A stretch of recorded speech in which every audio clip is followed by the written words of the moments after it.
はい、こんにちは、MD ジャックです。皆さんこんにちは、アイです。最近のレビューで3000円クラスのダイナミックドライバーモデルがレベルアップしていると感じています。記憶に新しいところでは CCA-CXS ですが、今回は TRN のダイナミックドライバーモデル MT3 のレビューです。制作の都合でレビューが遅くなっちゃったけど、Amazon で発売当初は1000円台で販売されてた。その後3000円ぐらいになってたんで、発売直後に買えたのはラッキーだったわ。今年の TRN のニューモデルは何かワクワクさせてくれるモデルが多い印象なので、今回の MT3 も期待しちゃうな。早速見ていこうかね。亜鉛合金で漆黒のボディは渋いんですが、フェイスプレートがなんかワッフルっぽくて、ワッフルは四角なんですけどね、ちょっとイメージがつながっちゃいました。オール亜鉛合金だから結構重そうだね。はい。型化は実測 8.5g でした。CCA-CXS の 10.9g ほどではないですが、ちょっとぽっちゃり系ですね。真っ黒でオール亜鉛合金ってとこがトリポインディアに似てるね。ですね。比較だとこんな感じで標準的な大きさです。装着感は特に問題ないですし、重さも気になりません。TRN の新しいイヤピが発売になったようで、MT3 にワンペア付属してたよ。食感がムーンドロップスプリングティップスとかセドナイヤーフィットセラスティックに似てちょっとウェットな感じ。3サイズで試してみたくなって注文したので、いずれイヤピ比較に加わるかも。特製グラフは後ほど表示します。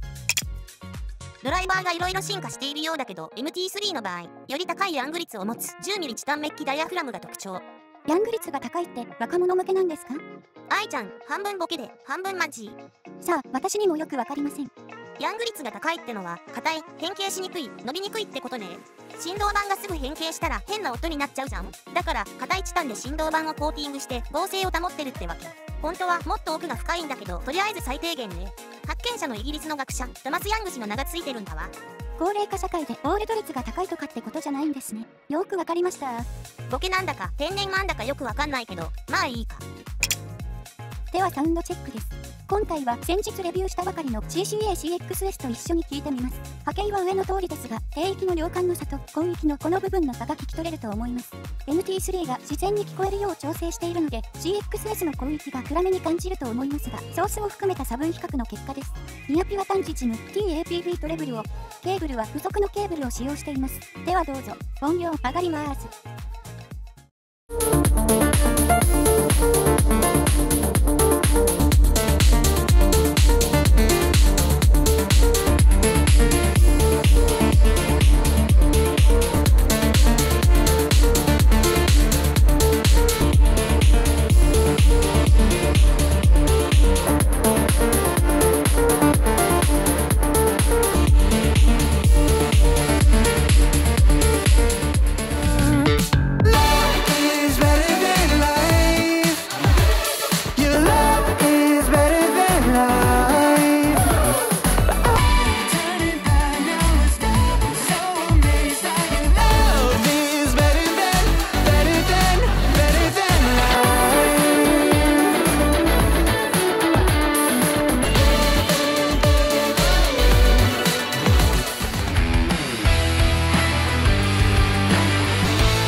サウンドチェックいかがでしたか？工程の特徴の違いが確認できたと思います。では、イヤピ比較を見てみましょう。TRN の新しいイヤピを入れて7モデルの表示だけど、ファイナル E 以外は重なる部分が多いので装着感だけで選んでも良さそうだね。その中で黒で表示した TRN のイヤピはこんな感じになっていて、特性的に大きな特徴はなさそう。注文した各サイズが届いたらまた登場してもらうことにするよ。そうですね。ジャックさん、サイズが今一つ合わなかったんでしょ？そうなんだよね。イヤピってサイズ3つぐらい試さないと判断できないんでね。では次行きましょう。他モデルとの比較、まずは CCA-CXS です。最初に気づいたのはピンクノイズの基準ラインを下回るここから再び基準ラインに戻るまでの減衰帯域が広いこと。CXS と比較してるから分かりやすいよね。はい。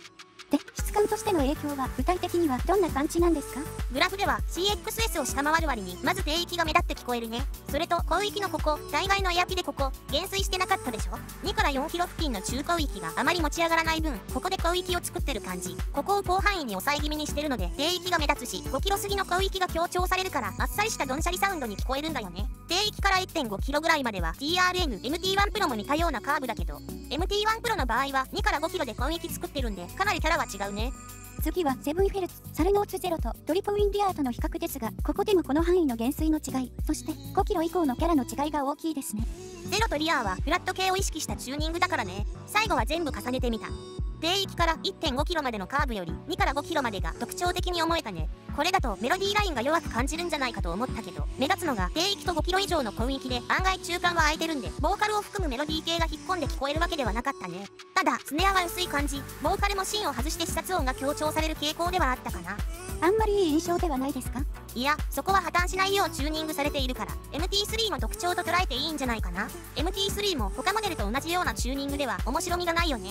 この比較なら CXS と0と MT3 で使い分ければいいじゃん。実際聞いてみると薄味ドンシャリサウンドって感じで案外 MT3 は聞きやすかったよ。 MT3 の特徴が自分の求めているサウンドに合いそうかどうかってことが大事で、この音が欲しかったら MT3 ポチればいいんだし、そこはこの動画を見てる方の判断だから。じゃあ MT3 はレベルアップしてる3000円台モデルの一角に食い込みそうですかね？そうだね、食い込めると思うよ。ただなんとなくだけど CCA-CXS の方がデザインも音質も人気はありそうだね。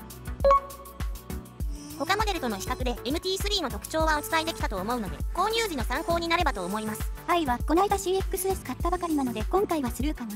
イヤホン予算ないって言ってたもんね。